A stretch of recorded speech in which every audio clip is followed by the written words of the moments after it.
Dans les centres de préparation des forces de l'armée de terre, la cérémonie de levée des couleurs donne de mesurer l'engagement et la détermination de chaque soldat à accomplir fidèlement ses missions.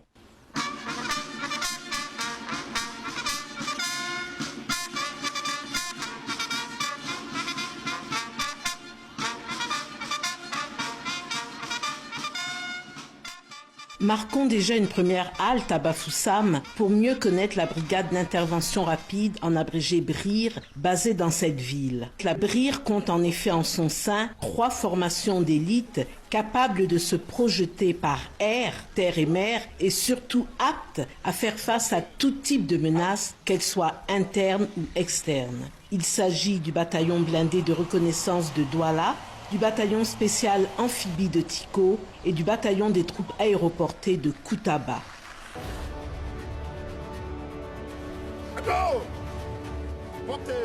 Au bataillon des troupes aéroportées de Koutaba, la mise en condition opérationnelle des combattants passe par une série d'exercices spécifiques. Ici, quelques clichés du parcours de risque.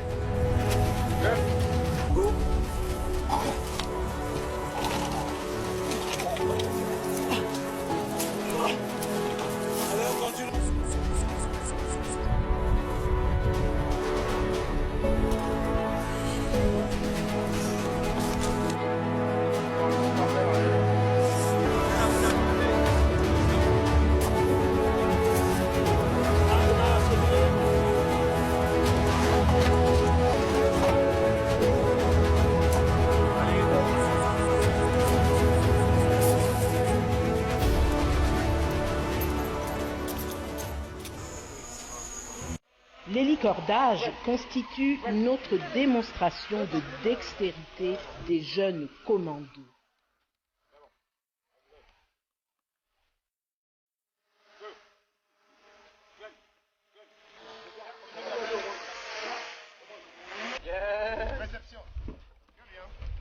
Parfois, l'exercice intègre un élément canin.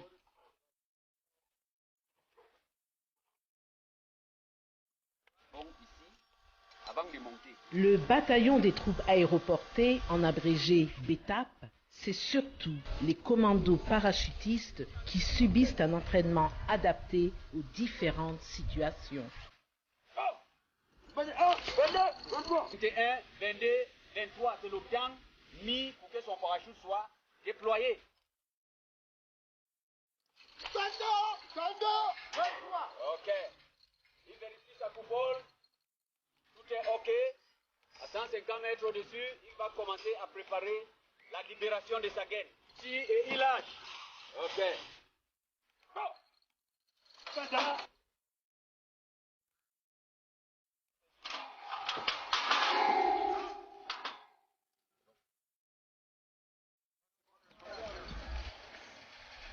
Au BETAP, l'exercice de tir au combat se fait selon une cadence déclenchée par un matériel baptisé Chacal.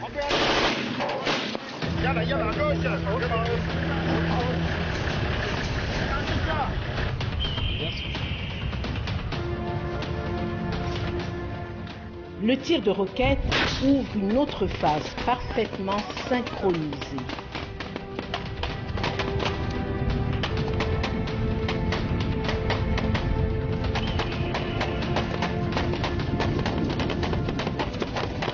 Plus loin sont postés des tireurs d'élite soigneusement camouflés.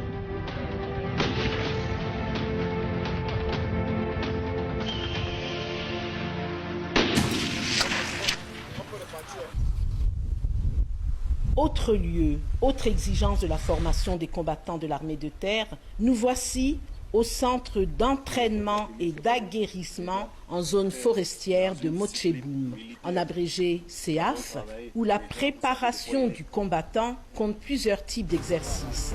Ici, des variantes du combat au corps à corps.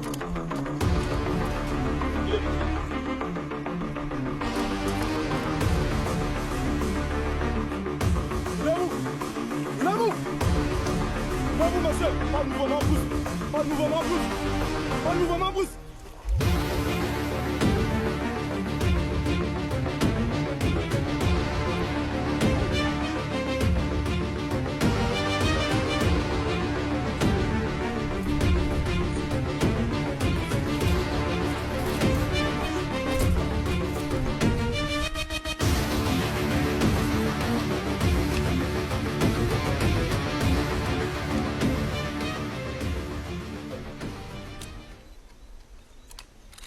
La neutralisation d'une sentinelle exige discrétion, souplesse et rapidité.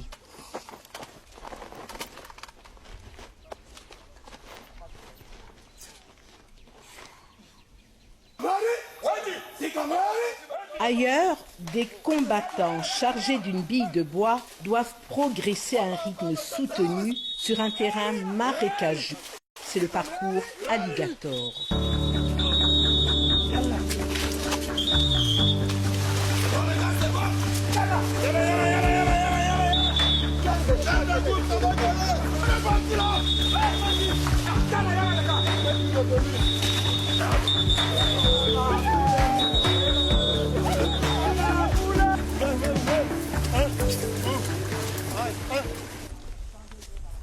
Au CEAF, le parcours de tir permet de mesurer la concentration,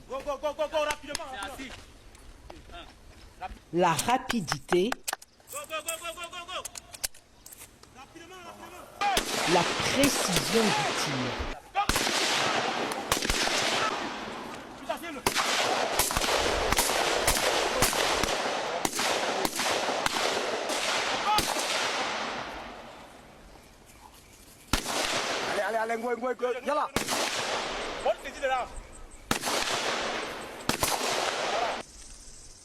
Le tir à objectifs multiples exige encore plus de rapidité et de précision. Rouge. Jaune. Au terme de la manœuvre, l'instructeur s'en va apprécier le niveau de précision des tireurs. De précision sur zone létale haute. Zone létale basse. Objectif multiple, rouge, bleu, blanc, jaune, peut-être là. 0. Ok. Ainsi préparés physiquement et mentalement, les combattants sont prêts pour un exercice de situation opérationnelle en forêt en plusieurs étapes. D'abord, l'infiltration.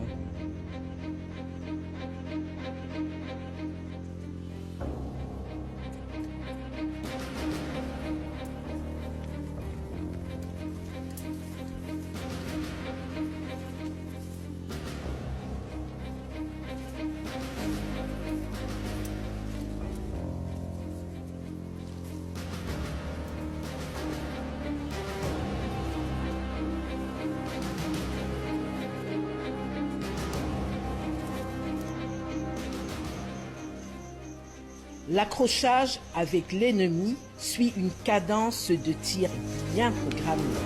Contact devant, contact devant, contact devant.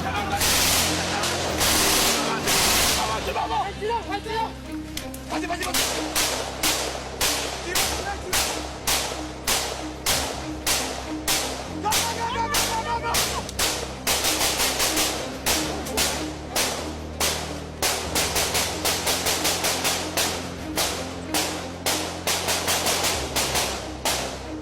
Avec des cas de blessés, la troupe procède au décrochage sous couverture.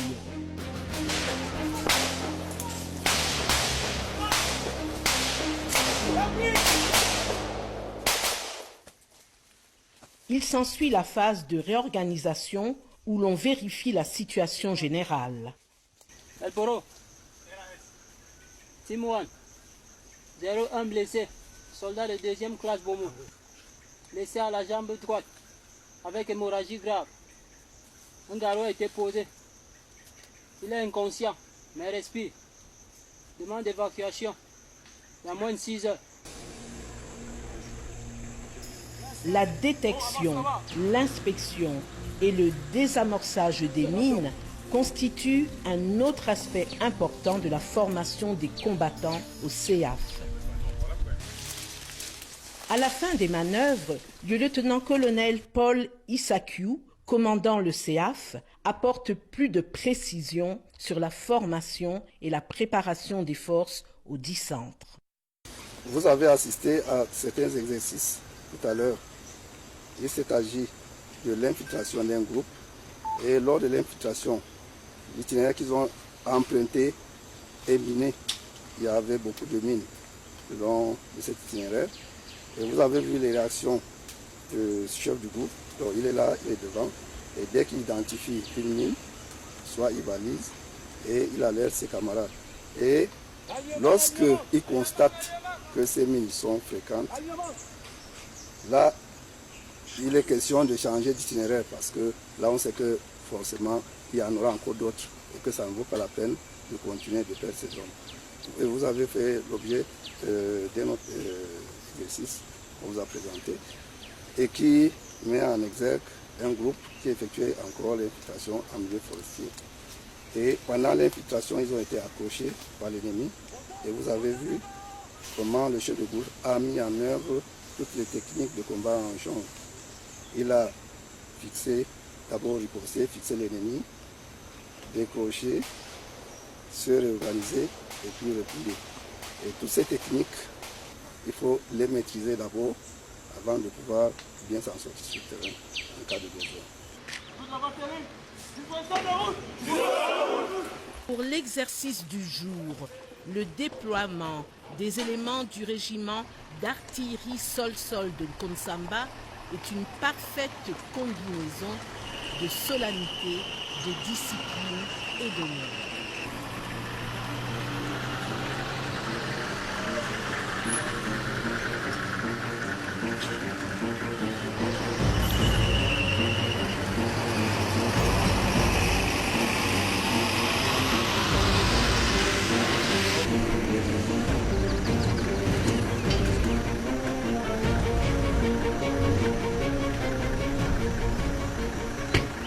L'inspection et le balisage du site de tir préparent l'arrivée des pièces d'artillerie.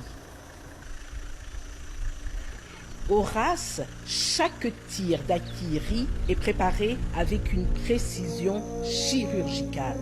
C'est ici le domaine des spécialistes des sciences physiques et des mathématiques appliquées.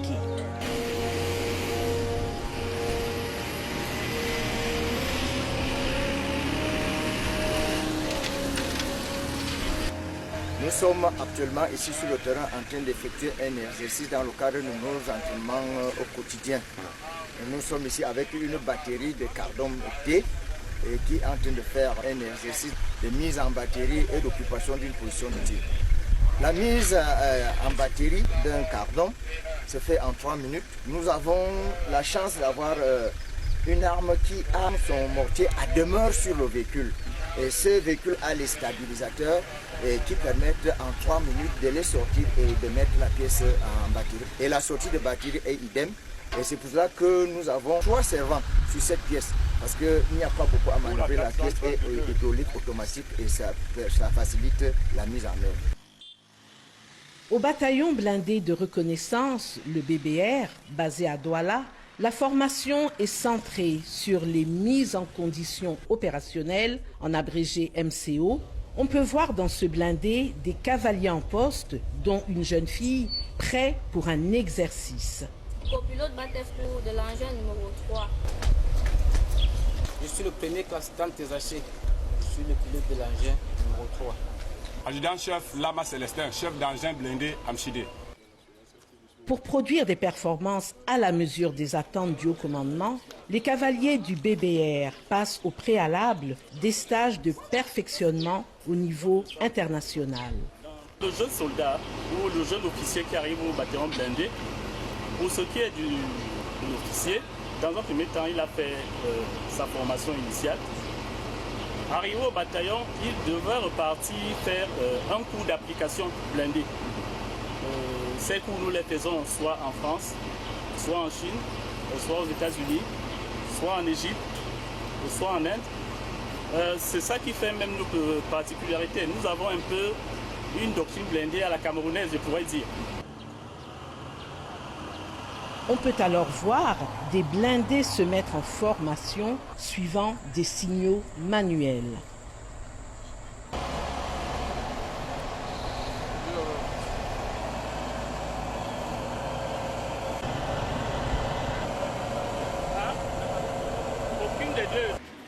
Les MCO intègrent également l'entraînement sur des simulateurs de tir. Cet exercice permet d'entraîner le tireur sur la précision de visée, parce que sur le champ de bataille, ils sont confrontés à plusieurs difficultés. Notamment, nous rencontrons des civils, que ce soit des personnels ou alors des véhicules. Alors pour ça, il faut se rassurer que l'objectif que vous avez pointé, visé, est un objectif militaire. Forcément, cet exercice nous permet de les identifier, pouvoir les identifier, viser exactement au point et les détruire sans pour autant atteindre le personnel civil ou alors les biens civils. Compte tenu de l'impact que peut produire un obus de blindé en situation opérationnelle, le commandant du BBR met un point d'honneur sur la formation des cavaliers au droit international humanitaire.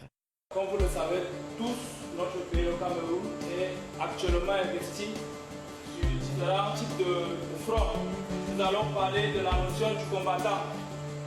En grand 2, nous allons parler du non-combattant. Et en grand 3, nous allons parler du combattant illégitime.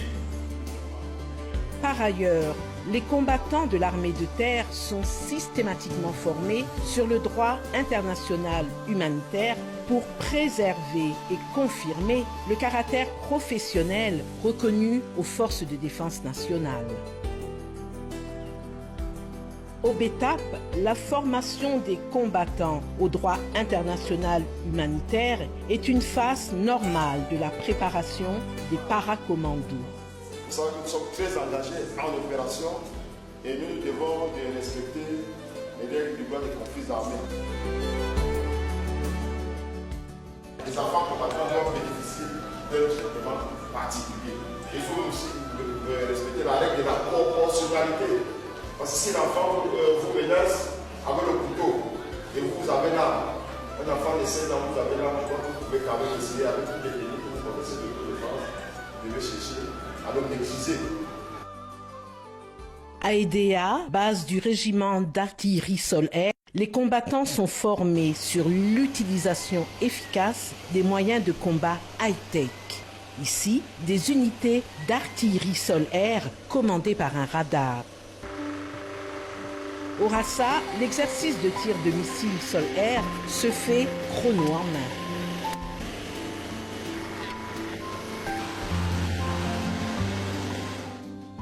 D'autres précisions sur la formation des combattants nous sont fournies par le commandant du Rassa. Lorsqu'on vous affecte un jeune soldat, comment procédez-vous pour en faire un combattant capable de mener à bien une mission ou plusieurs missions précises et fidèlement? La transformation des jeunes soldats à nous confiés par le haut commandement se fait par le biais d'une batterie d'instruction. La batterie d'instruction est le lieu par excellence de la formation des artilleurs camerounais. Toutefois, certains pays amis nous donnent des places par an pour la formation de certains cadres qui vont servir de formateurs dès leur retour. Le lien armée-nation constitue un autre module important de la formation des combattants de l'armée de terre. On peut donc voir des jeunes élèves suivre des formations au BETAP à Koutaba. Mais les jeunes qui sont là, ce sont les élèves du lycée technique de Koutaba, qui dans le cadre de leur stage académique, puisqu'ils bénéficient d'un stage académique qui va du mois de mars au mois d'avril. Et on a été contacté par le proviseur du lycée qui a bien voulu mettre à notre disposition ces enfants pour qu'ils puissent bénéficier d'un certain encadrement sur certaines techniques, à savoir la maçonnerie, l'électricité, la plomberie, la soudure. Et nous avons la chance d'avoir un casernement qui a tous ces ateliers. Et ça nous permet de pouvoir encadrer ces enfants. On les encadre assez efficacement. Mais pendant le séjour aussi au bâton de Koupol, on profite également de leur apporter un petit enseignement sur l'éducation civique et morale. C'est-à-dire qu'ils ne font pas que ce qu'ils sont venus apprendre, mais nous leur apportons également cette petite éducation pour qu'en repartant d'ici, qu'ils puissent être que des élèves différents. C'est pour ça qu'ils assistent à la levée des couleurs et ils exécutent même parfois les nuits, ils assistent au rassemblement. On leur apporte un peu d'éducation physique ici, ils font du sport avec nous. Le lien armée-nation s'implémente également au BBR à Douala. Ici, comme au BETAP à Koutaba, les élèves sont admis en stage sur demande officielle des chefs d'établissement. Here we have electricity. Here we have general mechanics, that's sheet metal. Here we have where they do tires. Yes, they will have welding section also. They will have where we do paint. They do painting. Le lien armée-nation revêt une note originale avec le régiment d'artillerie sol-sol de Nkonsamba. Il y a déjà ce camp de réfugiés créé par le RAS pour les populations autochtones du sud-ouest ayant fui les exactions des terroristes sécessionnistes. Le RAS apporte à ces populations déplacées un appui technique et financier pour le développement des activités agro-pastorales. Le RAS a également créé dans ce camp de déplacés une école adaptée aux besoins spécifiques de ces enfants marqués par la peur et la terreur. À l'actif du RAS, dans le lien armée-nation, on compte également une école maternelle.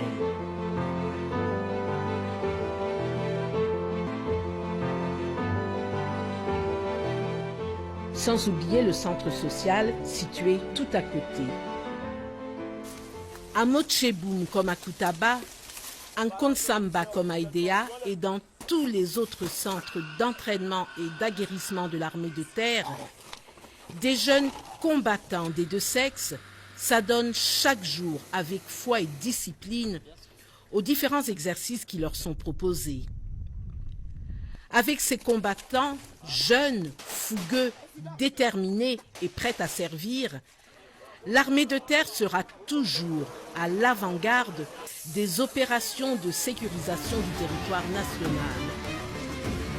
Ainsi, tel un soleil radieux qui prend autorité sur un ciel gris, le drapeau national continuera à flotter bien haut sur l'ensemble du triangle national pour la paix et le développement de toute la communauté nationale.